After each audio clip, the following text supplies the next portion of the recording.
de Brasília, essa grande orientação também para todos nós.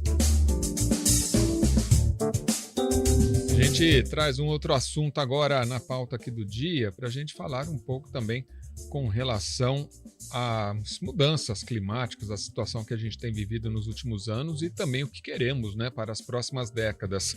Até porque o que a gente muda hoje não é semana que vem que a gente vai sentir, né, realmente ou literalmente na pele tudo isso.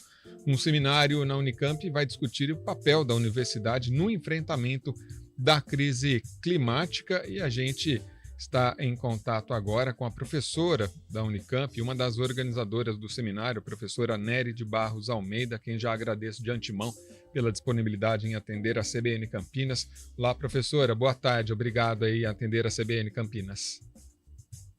Boa tarde, eu é que agradeço a oportunidade de conversar com vocês sobre um tema tão crucial para todo mundo. Professora, com relação a esse assunto, né, o seminário internacional até denominado Emergência Climática, o que a universidade deve fazer para enfrentá-la já? Vou fazer aquela famosa pergunta de $1 milhão, né? O que fazer para enfrentar já a emergência climática? Há uma resposta prática? Existe.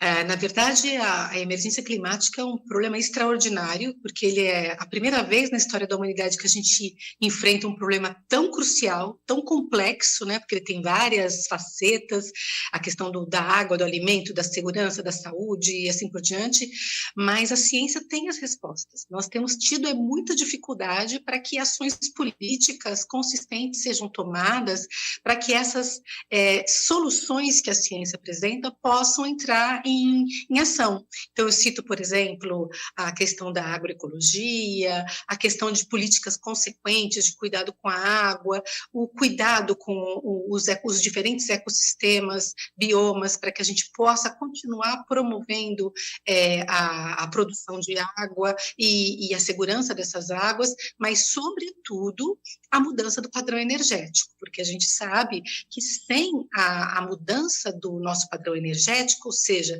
sem a gente mudar do petróleo, do gás natural e do carvão para outras fontes de energia renováveis, a gente não vai conseguir reagir a tempo para evitar o aumento da situação de agravamento do aquecimento global que já está acontecendo. Então, a gente tem que bloquear isso, né? Para bloquear, a gente tem que ter, sim, políticas de transformação da matriz energética.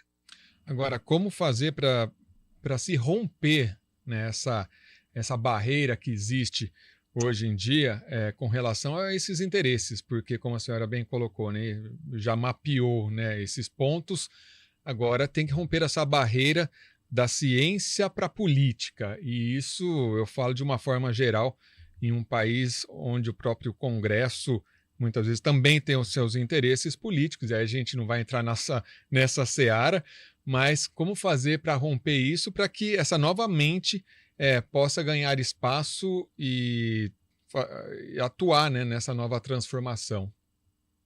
Esse é um dos aspectos em que a universidade também pode cooperar, porque eu falei para você há pouco de ciências da área da física, que vão ter desdobramentos na área da tecnologia, da química e assim por diante, mas também estudos de política, de sociologia, de psicologia, feitos na universidade, podem ajudar a gente a lidar com esse aspecto humano da questão, e não apenas com a resposta técnica e tecnológica. Então, eu posso mencionar para você que também a educação tem um papel importante.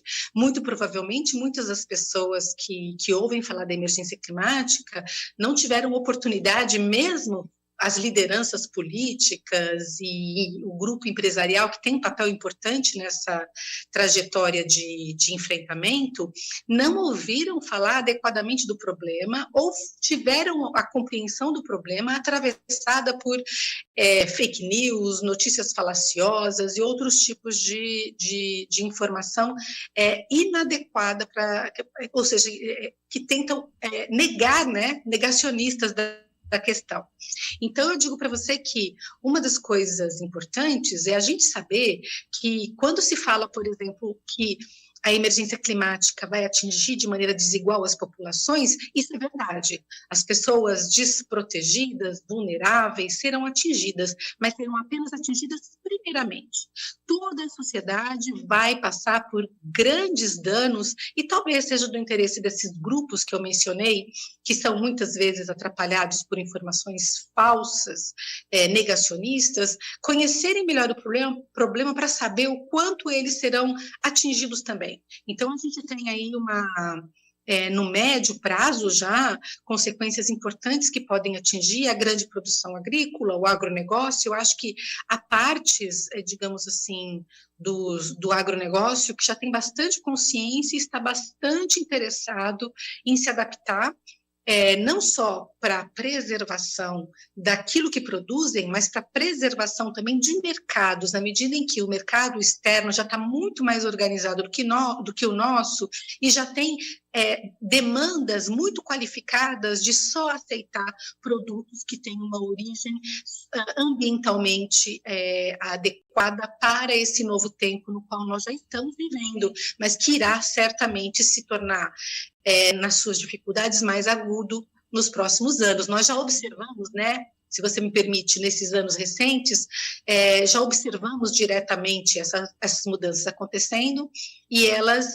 todos os sinais averiguados pelos cientistas indicam que essa situação vai se agudizar se não forem tomadas decisões nessa área crucial que é da mudança da matriz energética.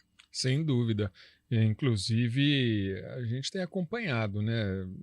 Hoje em dia, assim, uma grande já mudança com relação a tudo isso, numa geração que vem, uma geração nova, novos conceitos, uma nova realidade já de aprendizado, mas quem ainda detém o poder e o poder de decisão hoje em dia, às vezes ainda está com essa limitação e com outros interesses. Inclusive, a gente viu recentemente na Europa também, os países, né, como a Suécia, Portugal, nos próprios Estados Unidos e Canadá também, com esse calor enorme. A gente tem tido aqui, a gente conversa às vezes com o pessoal do CEPAGRE da Unicamp, também com o inverno mais quente dos últimos tempos. Então não é algo que a gente vai sofrer daqui a décadas. A mudança está aqui, mas ela vai se agravando aos poucos e a gente vai se acostumando, mas também não buscando a transformação.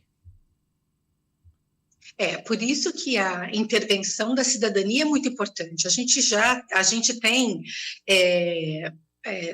provas, né, de que quando a população se organiza, reivindica, apresenta as suas justificativas, os políticos são responsivos. Então, a sociedade organizada é muito importante. Você perguntou anteriormente como fazer, né, para as pessoas enfrentarem, né, porque é um tema que gera muito medo, muita insegurança, muita angústia, então é difícil de enfrentar mesmo. Eu acho que as soluções são, nesse aspecto, né, são bastante tradicionais, que é procurar um grupo organizado para participar, porque estar na ação ajuda muito na resolução dos problemas emocionais que um problema tão grande traz, sabe? Então, as pessoas precisam estar juntas, acreditar que juntas elas estão fazendo parte de uma corrente muito grande, de boa vontade, de bons valores, de consciência, que não se esgota no lugar em que a gente vive. Começa ali, mas que se espraia numa rede mundial que está cada vez mais clara e cada vez mais forte. Professora, com relação ao seminário, começa hoje e acontece até a próxima quarta-feira. Todos podem participar, é restrito, a participação pode acontecer remotamente, como que se dá? Olha, o seminário ele é híbrido, então nós recebemos as pessoas aqui pessoalmente, temos espaço, se quiserem vir aqui no auditório Zeferino Vaz, do Instituto de Economia da Unicamp, mas se a pessoa também quiser assistir de casa, não tem problema, o seminário também é transmitido pela internet, só que é necessário uma inscrição, nós temos hoje quase 1.200 inscritos, estamos muito felizes com o interesse do público, que tem mostrado que a questão que a gente colocou é uma questão que interessa, que é julgada pertinente pela população. Então, vocês podem entrar no site do evento, que é climate.unicamp.br, ou seja, clima em inglês, né? CLIMATE, climate.unicamp.br. www.unicamp.br e fazer a inscrição. Não tem problema que não conseguiu entrar no primeiro dia, todos são bem-vindos e podem assistir às sessões que forem mais interessantes, é só verificar ali a programação que nós publicamos no site. Bom, enquanto a senhora dava o endereço, essas orientações, eu estava com o site da Unicamp aberto aqui, eu já acessei. Aqui no item acesse o link para participação remota via Zoom e tomei a liberdade de pegar esse link e já colocar no nosso canal do YouTube na CBN Campinas. Então, para quem nos acompanha no YouTube da CBN, está lá. O link do seminário da Unicamp está lá postado lá aqui no estúdio CBN, tá bom? Muito grata. Quero agradecer mais uma vez a professora da Unicamp, uma das organizadoras desse seminário que vai abordar sobre o clima nessa época agora, a professora Nery de Barros Almeida. Muito obrigado, um bom seminário para todos vocês e uma ótima semana. Muito obrigada e contem conosco. Obrigado. Agora 3h57. Estúdio CBN.